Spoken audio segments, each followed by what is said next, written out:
You're watching Drake Queen Gaming. Enjoy the video.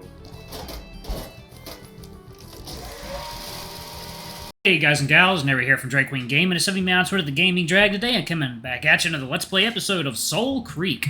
So let's go ahead and jump right back into it, shall we? Alarm chain, you are up and let's go. Alright. Dead ends. How do you know that? You went to them? He nods. Wait, personally? No. The moment the word leaves his mouth, he growls. Yes. You've been in the Black Zone? Alone? Of course not. I had Black Runners with me. He suddenly rounds on me, putting on his nastiest scowl and dropping his voice to an aggressive hiss. If you tell Dravonia about this, I break my promise. I just nod. Not a word. There's another pause.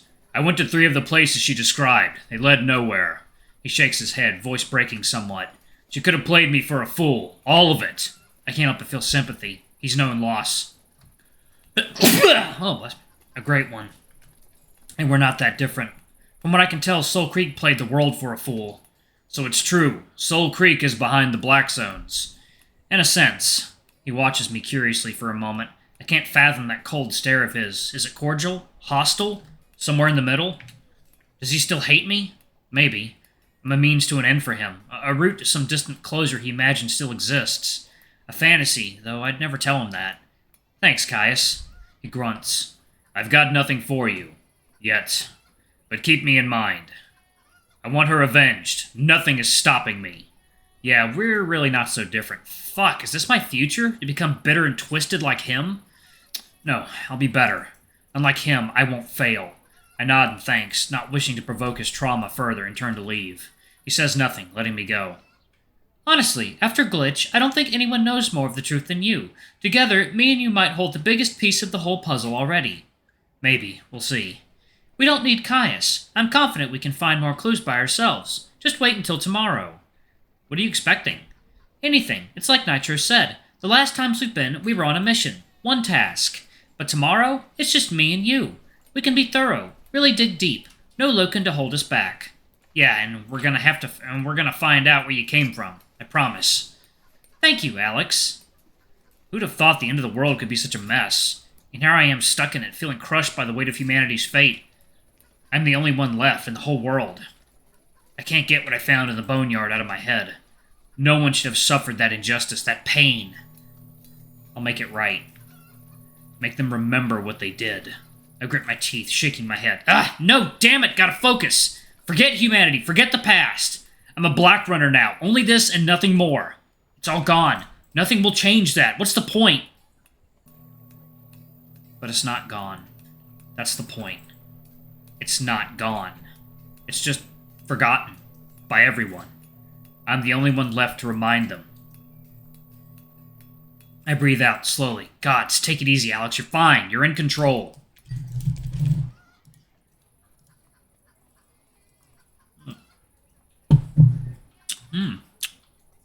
All this rage is just there. I swore I'd only use it that once, just to break the algorithm, no matter how good it feels. Just think about something else for a bit. Date night tonight, right? Think about that. Tonight is about the present and the future. It's about Loken. It's like he says, focus on what you've gained. A friend, a clan, a family. It's not all bad. I'll figure it out, somehow. I push the thunder of my mind away and head back to Loken's lodge.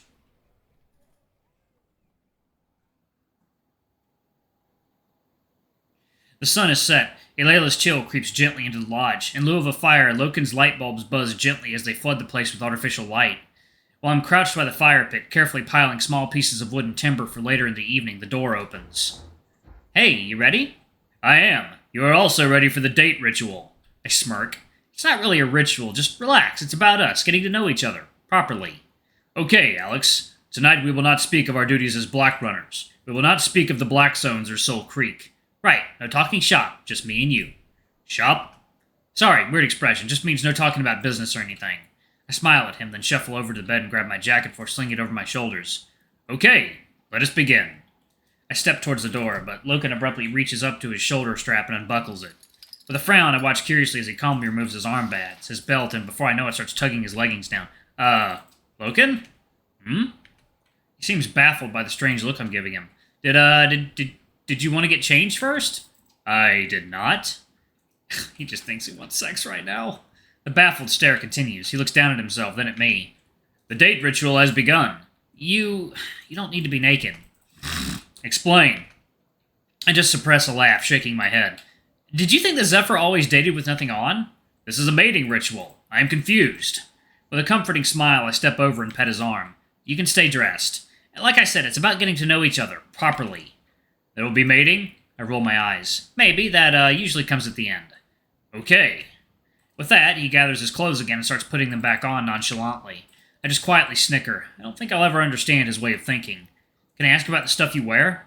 I point to the various accessories on his person, such as the band of cloth around his left bicep. It's rare to see you without that. I am wearing this to remember Aya. Ah, it belonged to her? Yes. He takes the old cloth off again and holds it out to me. It's frayed and thin like tissue. When I was learning to hunt, I was not good at this. I would make mess. I would clean the blood of the animal from my face fur with this. Aw, that's cute. You really loved her, huh? He rewraps the armband around himself. I did. She was good.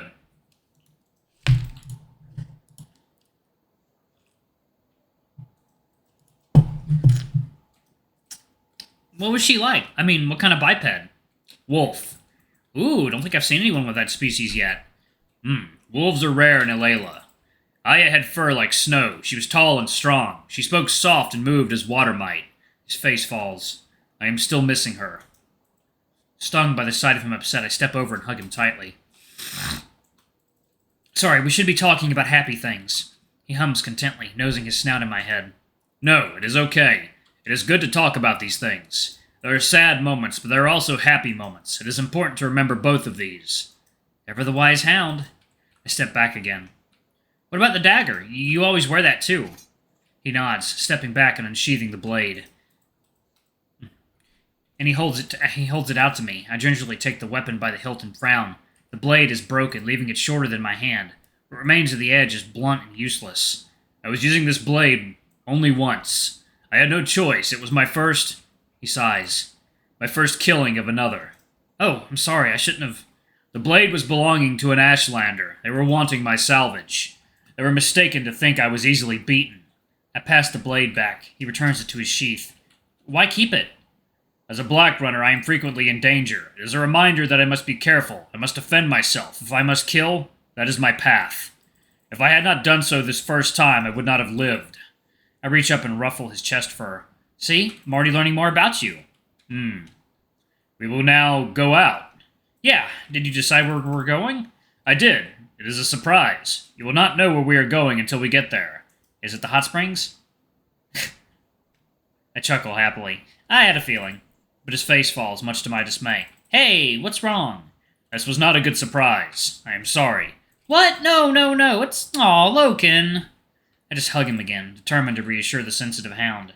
You're so sweet. Hot Springs is a great idea, the best. It's where we first connected, just a little bit. It's our place. I only asked because that's where I was hoping you'd choose. Okay? You are certain. I have not ruined the date ritual. Damn it, his insecurities hit me so hard. I wish I could fight them away for him. Of course not. It's perfect. To my relief, his tail starts to wag. Then you are okay with this place I have chosen. Taking his paw into both hands, I let my fingers press gently into his pads. He knew exactly what I'd love the most. Okay. He gently guides me by the shoulder towards the exit. Come, the Zephyr date ritual will now begin. On the way out, he turns off the lights and pulls the door open for us. His tail is wagging madly. He seems really excited about this. It makes two of us. It's chilly. Somehow the lungful of Valela's cold night breath doesn't hit me in the same way it did just over a week ago. I know I don't even need to breathe, but I have to admit the air is nice out here. I pause for a moment, gaze traveling skyward. Beside me, Loken's ears twitch. Alex? I point upwards. It's beautiful. He seems confused for a moment, joining my side and following my eye line up. Stars. I just keep forgetting how pretty Ilela is. There were no stars for the Zephyr. Alex? Our cities were big, bright. They blocked out the night. Like how that rhymed. Besides, people didn't care. You've seen our cities. They strangled all this.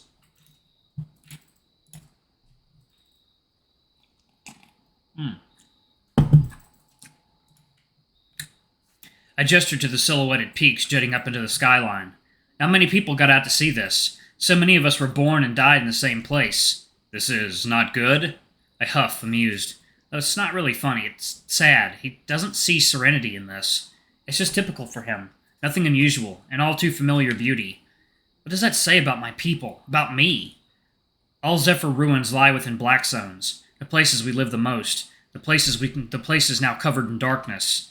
Maybe there's something in that. Loken's chest rumbles and he pulls me next to him, curling an arm around my shoulder. You are knowing the names of these stars. He seems eager to distract me from the thought. No, I don't think I recognize anything. Even if I did, the names would all be different.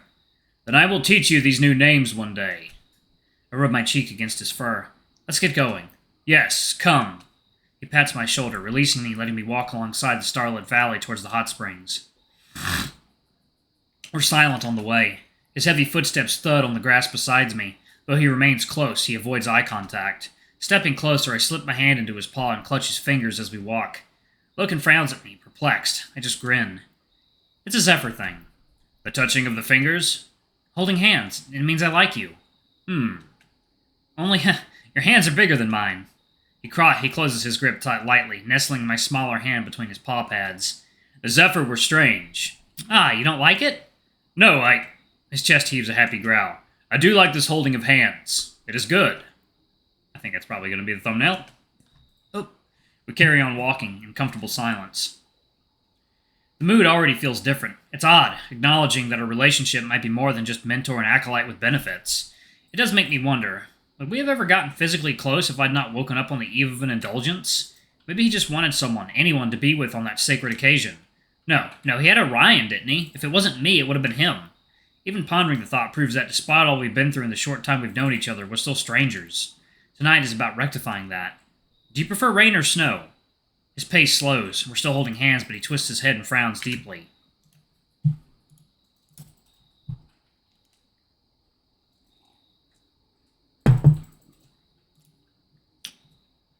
Explain. Rain or snow? I am confused. Just wondering. The rain or snow was important to the Zephyr? I laugh. I just have random thoughts sometimes. They don't always make sense. It's small talk. It is because I do not think about these small things. Others do. They say I am strange for not understanding. You say that, but I just asked if you prefer rain or snow. I mean, it is a pointless question. Which of us is really strange here? You are a strange human. And proud of it. Alex, tell me if you prefer when it is raining or when it is snowing. I pondered the thought for a moment. I don't know, actually. It's been dry every day since I woke up. I don't... My pace slows to a stop. Loken peers at me, concerned. Alex? I don't remember the rain. Or the snow. How do you not remember snow? You're around fucking snow-capped mountains. Alex, tonight is about being happy. Only this and nothing more. He turns to me. He turns me to him, cupping my chin and lifting my gaze up to his. It is as I have said. We will not discuss things that are not making us happy. You are here with me. I'm okay, really. I guess I'll decide when I see the Alelan winter for myself. Okay. His huge paw slowly closes my hand again. And he tugs me back alongside with him. The hot springs are different at night. Glittering in the cold glow of the moon, the churning and bubbling water seem even more serene. Alright, y'all, I'm actually going to pause it right there. Thank y'all. We'll continue the date in the next episode. Thank y'all so much for watching. Don't forget to like, comment, subscribe, ring that notification bell, and check out our Patreon if you can. It always helps. Before I go, I'm going to give a quick shout out to our lovely bronze tier patrons. Thank y'all for all I do for the channel. We greatly appreciate your support. Thank you to our silver tier patron, Cade Submarine. Thank you for going a bit above and beyond. It's greatly appreciated. Thank you to our gold tier patron, Tresum Guy. You're awesome. We love you. Thank you for subbing to Ultimate Tier. Anyway, if y'all want to get your names in the credits, get access to all of our not safe for work content as little as $5. Alrighty, I love you all, and I'll see y'all in the next video. Bye-bye!